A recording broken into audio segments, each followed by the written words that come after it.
Hello everyone and welcome to this week's episode of Idiots in the Wild. First up we have, it's a retail story, Participating in Group Chats for Work is a Curse by Duelist Judai. I am the leader of my department and my job involves a lot of picking up others' slack. I am the backbone of the whole department. I get my schedule 2 days off in a row, great. Turn off notifications for the 2 work groups I'm in and resolve to enjoy my day. I check in, first mistake, and my department is predictably crashing and burning without me. My bosses, who do not help in the department, implying that we are the problem, and we brought down our own numbers with mediocre performance. I mean, quite frankly, if your bosses have got that department in such a shape that it can't get by without you, they're doing a bad job. Context: we fulfill orders in a department store, looking for orders, picking, packing them. We are on a constant time constraint as we are judged on the collective time it takes us to pick and pack these orders, as well as how long the order sits in our queue before it is picked. We have been struggling lately and finishing with a low but still company acceptable ship rate all week. Same thing with order fulfillment time. I have been transparent with my management team that recently we have been struggling finding orders because this store is trashed, and the associates who put clothes away are not trained sufficiently and put things in the wrong place. I can pick out the rate the company wants and even beyond that, but my department should not have to look in 6 different places for one item, as that drags the time on as well as reduces our chance of actually finding the item. Hence the low ship rate and high fulfillment time. I love my job, but I'm getting a little tired of my reports and suggestions falling on deaf ears and basically being told that we need to get it together. The old work harder solution. Yeah, been there, done that, fuck that. When we are not being presented with fair circumstances. I am told that it falls on my department and that we should be fixing clearance in our spare time. I'm sorry, is there spare time? Where does the spare time come from? Time which we do not have and haven't had in weeks because we are constantly busy with our queue. I haven't had time for anything extracurricular since the beginning of the year. Not to mention, as I've seen in the past, fixing the store and clearance zones is not a long-term solution, as the sales floor staff will not even attempt to keep things organized, even after the zone has been fixed perfectly, sized and organized. I know when I go in tomorrow I'm going to hear about it and I'm over it. My team can only do so much. Nothing is going to change and no one is going to help us, and we will just continue to be criticized and I'm over it. Just needed to vent rather than really seeking advice. I'm hoping for a productive conversation tomorrow. I know I need to put my phone down and possibly just keep it off on my days off. The text chains are helpful while I'm at work, but when I'm not, they just drive me crazy because I'm not there to help. You're not being paid to help when you're not there anyway, so screw it. Story number 2. This is a hotel story. A guest tried to scare me with a baby alligator. Sir, I'm from Florida. By Drop Bear Square. I had a guest prank call the front desk tonight to tell me that their pet had escaped from its carrier and they desperately needed assistance getting it back. Now, I already had a few clues. First, I could see the name and phone number on caller ID, so finding the reservation wasn't exactly a feat of forensic genius. Second, I could very clearly hear our hotel information channel playing on the TV in the background. Third, we don't allow pets. Service animals are always mentioned in shift notes. So, they are decidedly a guest. I like to ensure the guests are happy, so I wanted to play along. I expressed the appropriate level of concern and asked them to come down to the front desk so we could discuss the situation further. They informed me that this would be impossible because they are in a wheelchair. Interesting. I had already located their reservation. Their room is not accessible. Still committed to seeing where this masterful deception was headed, I explained that unfortunately I couldn't leave the desk at the moment. However, I reassured them that our elevator was perfectly capable of accommodating a wheelchair. After all, they had somehow managed to get the wheelchair up there. This presented a problem for the caller, who apparently realized they had written themselves into a corner. Fortunately, they had an explanation. They were too frightened to leave the room. It's their pet. Alleged pet. Because the escaped pet was a baby alligator. Burgers. Oh, well, this was a matter for the professionals. I immediately adopted my most helpful front desk voice and told them not to worry. I had located the reservation and would be contacting the game warden so someone could come out and safely handle the situation. I could hear the prank dying on the other end of the phone. I wanted them to know they were in capable hands, so I offered one final reassurance. I am a native Floridian. We are all taught to dispatch alligators as toddlers. Then I ended the call. After giving them enough time to consider the chain of events they had set into motion, I called their room directly. I cannot describe my joy in imagining the scene when the hotel phone started ringing. They had begun the evening believing they were going to get one over on the night auditor. They ended it knowing 4 things. The front desk knew who they were. The front desk knew where they were. As far as they knew, the game warden was on the way. And worst of all, they had tried to escalate a prank by adding an alligator, only to discover they were talking to a Floridian. Story number 3. It's my special day, by Unusual Classroom 109. 4 simultaneous hen nights at the bar I managed. All 4 caused trouble, and all 4 said, "It's my special day," to me like it's the magic phrase to get their way. Isn't that the fucking wedding? Not the hen night, you dozy... Be nice, be nice. Can't be everyone's special day today, Henny. I was a venue manager at a very large bar. We're talking over 1,000 covers throughout the night, both Friday and Saturday every weekend. Sales were over, $500,000 for a Friday and Saturday in the summer. The main bar was up 2 flights of stairs on a rooftop, with a massive area that had a capacity of 350. The floor below was an indoor lounge with an extra capacity of 100. Capacity is the legal limit of how many people the bar is allowed to have at any one time, according to the liquor license. The downstairs bar would hire out for larger private functions, and it has its own bar. On busy nights, guests from the downstairs functions were not allowed to move between the floors to stop them from putting up stairs over capacity. And because they'd go upstairs and do shots after they'd been refused service for being too drunk in the function. The upstairs bar was much larger and had multiple spaces that could be sectioned off for smaller functions and large table bookings. 15 to 20 people kind of things. To section off spaces, we would put those velvet rope things you see in TV shows that fancy clubs use for VIPs. Made the function attendees feel fancy. It was not a classy place, not gonna lie.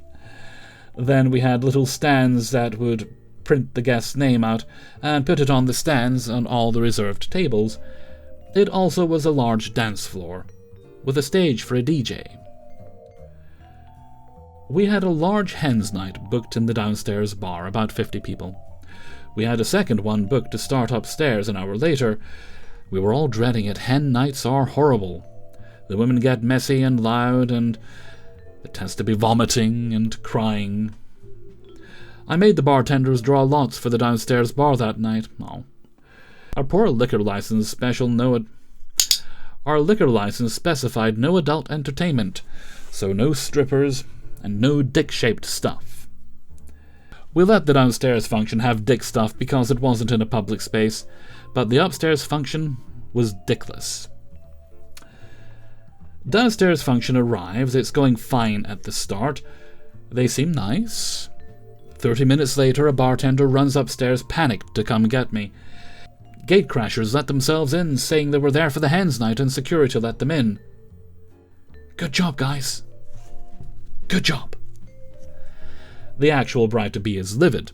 Screaming match is happening, so I get between them and calm them down enough to ask what's going on.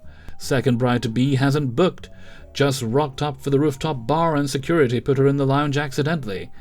Then she decided, may as well help myself to their tab, and made herself at home in the private function. Told her to take her party upstairs, had the staff make a space for her since it wasn't too busy yet. Put up the ropes, whatever. open her a tab upstairs and transfer the drinks she had, so she has to pay for them still, and the first function doesn't have them on the bill. That calmed them both down. We get upstairs. I'm heading up to make sure the second actual booking is ready when I find a group sitting in it already. I need to set the tab up, so I ask where the woman who booked it is by name, and they all said, "Who?" I noticed all the name cards I had put on the tables were now in a pile on the floor under a table. Turns out it's a fourth hen's night that's decided to take over the now only empty space in the venue since we've started to fill up. No booking, of course, despite being 25 people. I tell them they can't be at those tables, they will need to find somewhere else. She sarcastically waves her hand at the pretty full venue. It's like 8:30 p.m. on a Friday night now. It's going to be at capacity with a queue out front until after 1 a.m. and says, "Where am I supposed to sit then?" On your arse at home? I tell her if she wanted guaranteed tables, she should have booked ahead. However, we can put some tables by the dance floor, and she can use those for her drinks and bags. Well, this isn't good enough for her. She demanded that I let her use the booked tables. "It's my special day." Well, too bad. Should have booked if you wanted a space for your group. Take the tables next to the dance floor, or security can escort you out. I had security move all their stuff and force them to move so the staff could clean the place back up for the other function. As this conversation was happening, I noticed one of the bartenders standing in my periphery waiting to talk to me. He told me that the gatecrashers had pulled out a bunch of dick-shaped stuff. Straws, tiaras, glitter. Normal glitter in the venue is already a big no for me. We had forgotten to tell them they couldn't do that upstairs. I went over to them and informed them that they could not have anything adult in the venue, as it is against liquor licensing. She argued with me for a bit, and I told them they could put it away or they would be asked to leave. "But it's my special day," she replied. I just kind of scoffed in shock that I'd heard the phrase back-to-back like that. So I said, "Okay then," and directed the bartender to ring up the bill, and the glasses to start cleaning the area and pack up the ropes. She dumped out a bag of dick glitter on the floor in anger. Nobody should have to clean up dick glitter. So security grabbed her by the arm and dragged her out, while, Does that count as a sex crime if dicks are involved? Even sparkly ones? Someone should investigate. Dragged her out while a glassy sighed and went to get the broom. The fourth hen's night arrived, the one that actually booked the space upstairs, and starts setting up. All is well, for a while. Then a guy rocks up for the group. We give him a wristband and the tab. A few minutes later, over the DJ, who is already so loud we get more complaints every week, I hear music blasting from the other side of the bar. Turns out he was a stripper and brought his own speakers. Just set up in the middle of the venue and started playing it over the house music and taking his clothes off. Woo! I call security over to get him out and stop the music before it goes any further. The woman starts shrieking that she prepaid the tab so she can do what she wants. Oh no, sweet cheeks, that's not how that works. She had been warned and signed a contract saying this would not be allowed. She hits me with the "It's my special day" at the top of her lungs. I'm over it, so I just said to security, "Get them all out, I don't care anymore." They lasted like an hour into their 4-hour prepaid function. Oh well, she breached the contract. The group that had been moved to the dance floor is already on thin ice with us, so we're keeping an eye on them. The same girl had climbed up onto the DJ stage twice and been kicked off twice. It's a hazard and covered in wires, not safe for drunk chicks wearing heels. I mean, that sounds like a problem that's about to fix itself. They were told if any of them got in trouble one more time, the whole group was out. Then, right in front of me, one of them lit a cigarette. There were no smoking signs everywhere. She says, "What's the problem? We're outside." So again, we called security over to remove the group. The rest of the night is fine until we're packing up. The downstairs function was set to end at closing time. Upstairs is empty, music is off, staff are cleaning. The function has been told to wrap it up an hour ago. We can't find the bride-to-be, and she needs to settle the tab. Bartender informs me she was refused service earlier because she got too drunk very fast. Female security guard finds her vomiting in the toilets. One of her friends admit they snuck her shots in the hallway after she was cut off. One of her friends admits they snuck her shots in the hallway after she was cut off. Security tells her she needs to leave, and through sobs, with vomit all over her shirt, she says, even the security guards laugh at that one. They just pick her up and carry her out, telling her friends they get to deal with the mess now since it's their fault. I follow with the EFT POS machine and make her pay on the sidewalk. That job was hell. I lasted a year before I quit, and then decided to quit hospitality forever after 15 years in the industry. Oh, it'll drain you.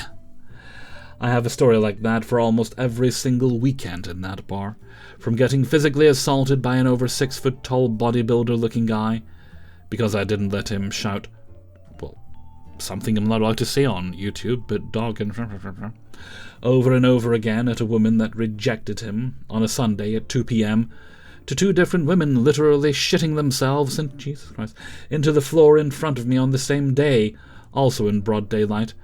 The phrase, "it's my special day," simultaneously makes me chuckle and gives me a feeling of dread every time I hear it now. Story number 4. Guy lost his shit at a flight attendant because he was accidentally bumped during pre-flight checks. By Step Viking.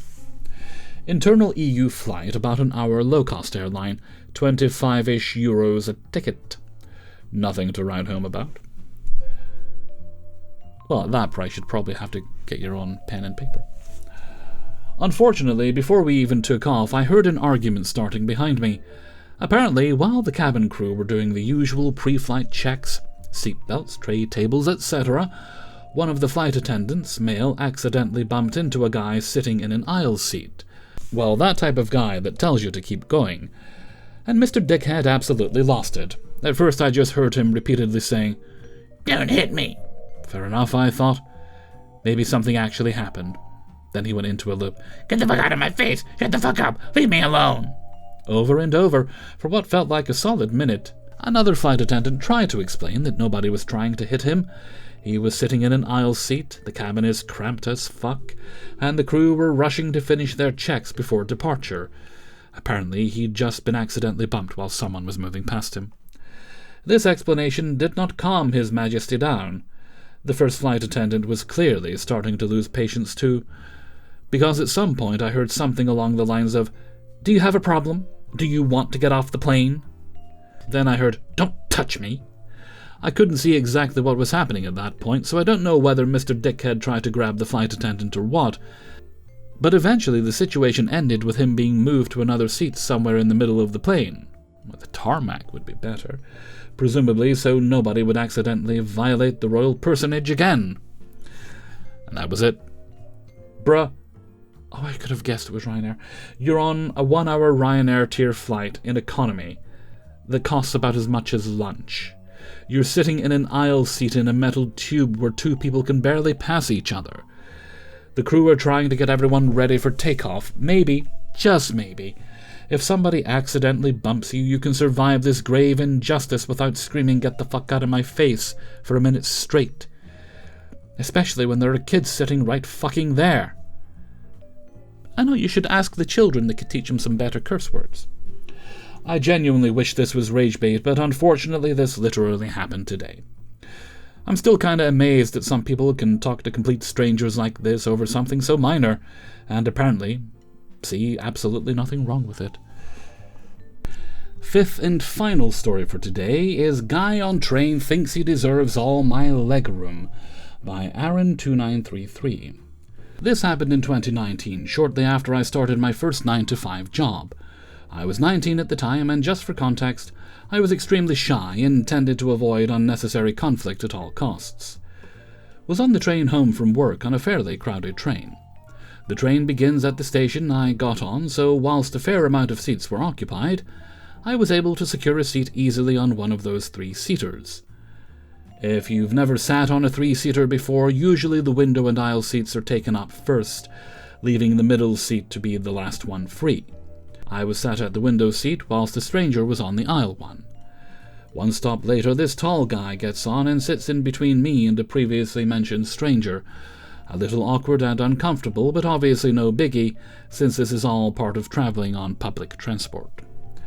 Shortly after, I can see him looking at me in the corner of my eye while simultaneously trying to push my right leg with his left leg, presumably to get more room. I ignore his looks, but as soon as I notice him trying to push my leg, I stand firm and keep my leg in place. Seconds later, he taps me on the shoulder and says, "Can you move your leg?"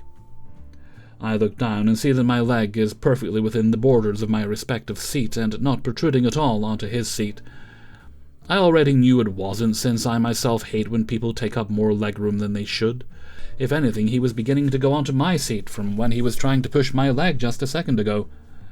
I responded with, "I'm within my part of the seat," and go back to listening to my music. He then says, "Can you put your bag up there?" Onto the baggage space above, indicating my backpack that was in between my legs. I replied that wouldn't make a difference. Plus, why do you think you should get all of my legroom too? As I was new to my job, the only thing I used my backpack for was carrying my lunch, which was of course long gone by this point. My backpack couldn't have been flatter if the earth had sat on it. He didn't respond this time, but instead resorted to trying to push my leg again, which I again stood firm on. He also started putting the side of his shoe on the side of mine whilst scraping down. What a fucking child. I guess he thought if he was annoying enough, I would move my foot and leg in a bit. Sounds like a man who's never been smacked in the mouth. I just ignored it because I thought, what an idiot. Anyways, guess what? Literally 2 minutes after this incident, the brother gets off the train. He did all that just to only be on the train for 2 stops. After he got off, the woman opposite me gave me a look of what an asshat. It's not the craziest justice served story you'll read on here, but nevertheless I thought I'd share it. And that brings us to the end of today's video. Big thanks to everyone who allowed me to use their stories. If you'd like to support the channel, you can sign up for my Patreon page, which is linked in the description. $1 or more, whatever you're comfortable with, gets you early access to all the videos at once on Monday, as well as my Discord server and my Threads account, and my email is kingofthecities@gmail.com if you need to contact me. I think that's everything for now, so until next time, thank you very much for watching, and take very good care of yourselves.